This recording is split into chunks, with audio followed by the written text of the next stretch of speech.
आज सप्ताह का ये अंतिम दिन शनिवार है।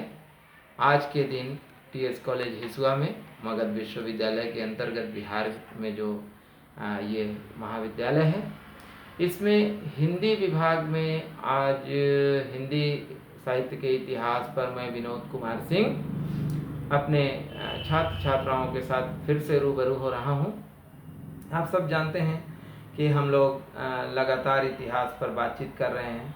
मेरा इतिहास लेने का कारण यही है एकमात्र कि इसमें 11वीं 12वीं प्रथम वर्ष, द्वितीय और तृतीय वर्ष, ये तीनों वर्षों को देखें या पांचों को कवर करने के लिए हिंदी साहित्य का इतिहास एक ऐसा विषय है जो इन पांचों को थोड़ा थोड़ा कहीं ना कहीं से पढ़ना है।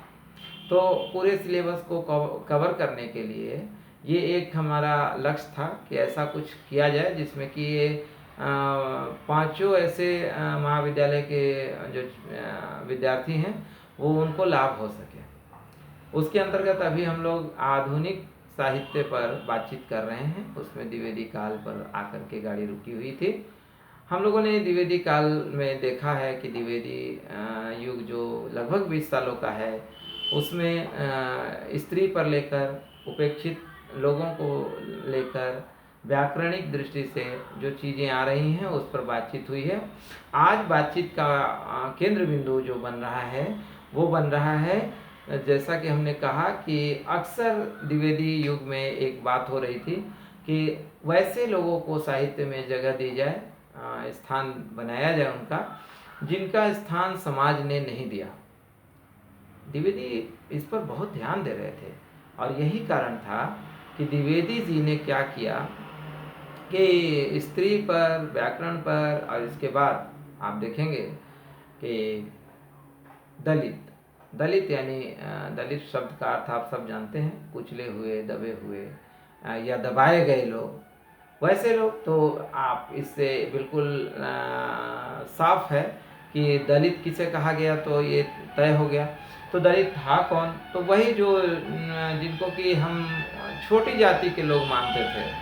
अब तो खैर ये धीरे धीरे समापन की ओर है, लेकिन ये बातें आप देखेंगे कि ऐसा चलता था कि एक वर्ग था जिसमें दो तरह के वर्ग थे, एक उच्च वर्ग, एक निम्न वर्ग।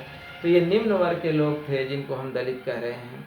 तो दलित में जो आ रहे थे उनमें कई जातियों के लोग थे, जिसमें चम्रकार हैं, जिसमें आपका ये कहार हैं, दर्जी है, धोबी है, कुम्हार है, इत्यादि इत्यादि इत्यादि। ऐसी जातियों को लेकर एक समस्या आ रही थी जो केवल साहित्य में नहीं, समाज में। तो समाज, साहित्य जो है वो समाज का दर्पण है, तो जो चीज़ समाज में है वो साहित्य में हो रहा था। द्विवेदी जी को ये खटक रही थी बात कि आखिर दलित को क्यों दलित समझा जा रहा है। उन्होंने सरस्वती पत्रिका में सबसे पहले लेख छापने वाले हिम्मतवर व्यक्ति अगर कोई रहा तो दलित के लेख को छापने की हिम्मत सरस्वती पत्रिका में सन 1914 की बात है कि सन 1913-14 में जो पत्रिका आई, उस पत्रिका में महावीर प्रसाद द्विवेदी ने दलित की एक कविता, हीरा डोम की एक कविता थी, जिसको उन्होंने स्थान दे दिया और उसे स्थान दिया कि मैं दलित हूँ, और इस पर कविता हुई। आप जानते हैं कि समाज में क्रांति आ गई और लोगों ने बहुत द्विवेदी जी को एक नए अंदाज से देखने का प्रयास किया। हीरा डोम की ये कविता आप जानते हैं, ये बहुत गर्व की बात है कि ये हीरा डोम खुद हम लोगों के प्रदेश बिहार के ही रहने वाले थे, और पहले इतिहास में इनको स्थान मिला अगर तो सरस्वती पत्रिका में। और वो पत्रिका दलितों को या दलित के लेख को, दोनों को आगे बढ़ाने में पहली भूमिका निभाने में सफल रही। महावीर प्रसाद द्विवेदी इसके लिए जाने और पहचाने गए। अब समझ सकते हैं आप कि द्विवेदी जो कि एक पंडित वर्ग से आ रहे हैं, बड़े वर्ग से हैं, उच्च वर्ग से, लेकिन निम्न वर्ग की व्यथा को समझने में, तो इसको हम कह सकते हैं कि ये अनुभूति न कह के, हम दो चीज़ें थी, आप आज भी चल रही है दो चीज़ें दलित को लेकर, सहानुभूति, स्वानुभूति। अब मैं नहीं कहूँगा कि द्विवेदी जी सहानुभूति पे थे या स्वानुभूति पे थे, ये डिबेट का विषय बन जाएगा, वाद विवाद हो जाएगा। लेकिन हम इस बात पे ज़रूर हैं कि द्विवेदी जी के दिल में आखिरकार ये बात तो आई। कुएं में गिरे हुए व्यक्ति को ही अंदाजा है कि पानी का कष्ट क्या होता है। बाहर रहे लोग उसका अनुभव कर सकते हैं, अनुभूति उनकी नहीं रहेगी। तो ये अनुभव द्विवेदी का जो रहा समाज के इस वर्ग का, उस अनुभव ने द्विवेदी जी के दिल के तार को हिला दिया। और फिर सरस्वती पत्रिका में ही नहीं, अपितु आप देखेंगे कि कई आलोचनात्मक लेख में और कई जगह दलित को लेकर के कविता हुई, दलित को लेकर आलोचना हुई, दलित को लेकर कई चीज़ें। और यही कारण था, माहिर प्रसाद द्विवेदी जी ने ही बीज बो दिया।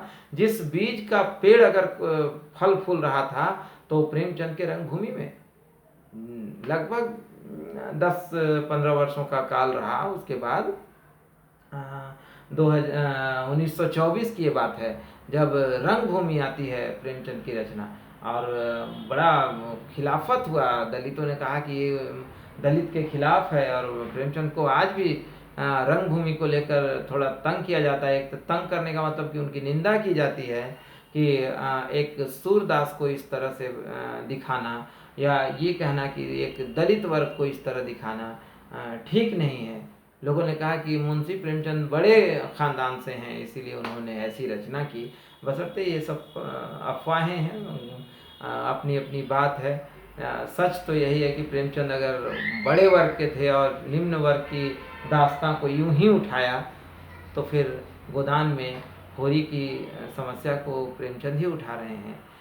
कफन में घीसू और हीसू की जो घटना है वो प्रेमचंद ही उठा रहे हैं। प्रेमचंद के यहाँ ही हामिद है, प्रेमचंद के यहाँ ही निर्मला है, तो प्रेमचंद के यहाँ ही प्रेमा है। कुल मिलाकर ऐसी कोई बात नहीं होनी चाहिए हम पाठकों के साथ। लेकिन ये एक बात है कि समझना है सब कुछ। तो रंगभूमि एक बड़ी रचना है, आप सबको भी पढ़ना चाहिए, ज़रूर पढ़िए। लंबी है, बड़ी लेख है, लेकिन बहुत ही रोचक है। उसकी एक लाइन बड़ी महत्वपूर्ण है जिसमें प्रेमचंद कहलवाते हैं कि दादाजी यदि ये घर फिर कोई जला दिया तो बच्चों को, प्रेमचंद लिखते हैं कि बच्चों को संख्या गिनने में आनंद आता है। बच्चा पूछता है कि अच्छा 1000 बार जला दिया तो सूरदास कहता है कि 1000 बार बनाएंगे। ये लाइन उस वर्ग को तोड़ता है तो जोड़ता है, और जब तोड़ता है तभी जुटना तय है। भर्षण में ही सृजन होगा, और यही होता है। तो हम कह सकते हैं कि इस वर्ग की समस्या, ये जो एक वर्ग है, एक तबका बहुत बड़ा है जो दबा हुआ था, कुचला हुआ था और कहीं ना कहीं सताया हुआ था, ऐसे वर्ग को द्विवेदी जी ने आगे लाने के लिए बीज बोया और पत्रिका में अपने पास स्थान देकर निश्चित रूप से इनका हौसला अफजाया किया और ये आगे बढ़े। और तभी रंगभूमि क्या कह रहे हैं, ऐसी कितनी रचनाएं आने लगी जिस पर कि दलित संप्रदाय की समस्या को उठाया गया।